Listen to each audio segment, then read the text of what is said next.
होता शिक्षक मान पदोन्नति एवं आरएससीपी एवं एमएससीपी पाइबापी आम हकदार अटू किंतु आमको सरकार कोर्ट बाहाना आमको सेटा कालक्षेपण नीति प्रयोग कर निखिल उत्कल प्राथमिक शिक्षक फेडरेशन भुवनेश्वर ओडिशार राज्य सभापति मु रमणी रंजन त्रिपाठी। आज आप आसते विभाग सचिव सहित देखा कौन कथा कौन आलोचना है कौन निष्कर्ष बाहर?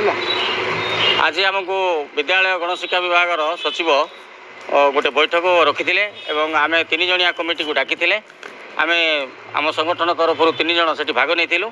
तो प्रथम आमर बहु दिन वंचित होता शिक्षक मान पदोन्नति एवं आरएससीपी एवं एमएससीपी पाइबापी आम हकदार अटू किंतु आमको सरकार कोर्ट बाहाना आमको सेटा कालक्षेपण नीति प्रयोग कर श्रेणीवारी शिक्षक कहीलु एवं प्रत्येक विद्यालय यथा शिक्षक मान प्रत्येक श्रेणी को गोटे गोटे शिक्षक देवाई कहीलु आउ 6 वर्षिया एनपीएस मानक जो 6 वर्ष कंट्राक्चुअल उठे देकर मूल दिन 6 वर्ष मूल दिन काउंट करने आम नवेदन करूँ एवं आम मध्याह्न भोजन पारिश्रमिक अनुदान बढ़ावाई अनुरोध करूँ। तत्सहित आमर जो लेफ्ट आउट टीचर माने अच्छा गणशिक्षक माने कनिष्ठ शिक्षक रूप नियुक्ति करने आम अनुरोध करूँ। राज्य सरकार परिवर्तन हो सब विधि व्यवस्था बदलुची आपन कौन लगुच गत सरकार शुणे कौन जितेबाला आम रिस्ट्रक्चर कहलु कैडर रूल सरकार सेटा को चिंता करुँच तेणुक सबका साथ सबका विकास डबल इंजन सरकार आगो कौन करें देखबार बेल अच्छी। हूँ ज्योतिरंजन दास निखिल उत्कल प्राथमिक शिक्षक फेडरेशन महासचिव भाव में कार्य कर।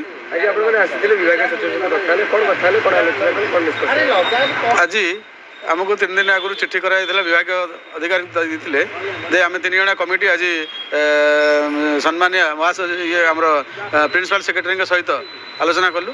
शिक्षक मान विभिन्न दाबी दीर्घ दिन रही आम गोटे 15 दफा दाबी आज उपस्थापन करूँ। मुख्यतः रही प्रमोशन कि भाव में दीर्घ 2 वर्ष है प्रमोशन बंद होकर अच्छी कोर्ट आड़ प्रमोशन बंद कर प्रमोशन कि भाव में कार्यकारी करवा एवं जो आरएससीपी एमएससीपी माध्यम से सारा ओडिशा रे शिक्षक मैंने हैरान होती दरमा तारतम्य रोचे कि भाव में समाधान करने यहाँ मुख्य दाबी।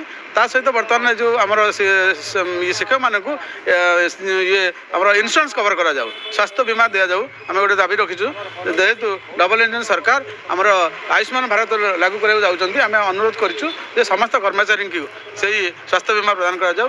ता सहित मध्याह्न भोजन बर्तमान जो रेट्रे बर्तमान दरदाम वृद्धि होती छात्र छात्री मानकर उन्नत मानर मध्याह्न भोजन पाई पारना सरकार को अनुरोध करूँ किसी पारिश्रमिक वृद्धि करा जाऊ जहाँफल कि आशा अच्छी सरकार निश्चित विचार कर खूब शीघ्र से मध्याह्न भोजन पैसा और अन्य जो शिक्षक मान आम दाबी रही कमिशनर महोदया सौरता विचार करेंगे आमको प्रतिश्रुति देते। धन्यवाद। और केंद्रीय मुख्यतः आम रही केंद्रीय हार दरमा जेहेतु आमर एनईपी 2020 आज बोधे कैबिनेट रे आलोचना अच्छी जातीय शिक्षा नीति से आधार आम आंदोलन माने जेहेतु अन्य जिला अन्य राज्य मान कार्यकारी है ओडिशा कार्यकारी करने विशेष भाव में दाबी रखी।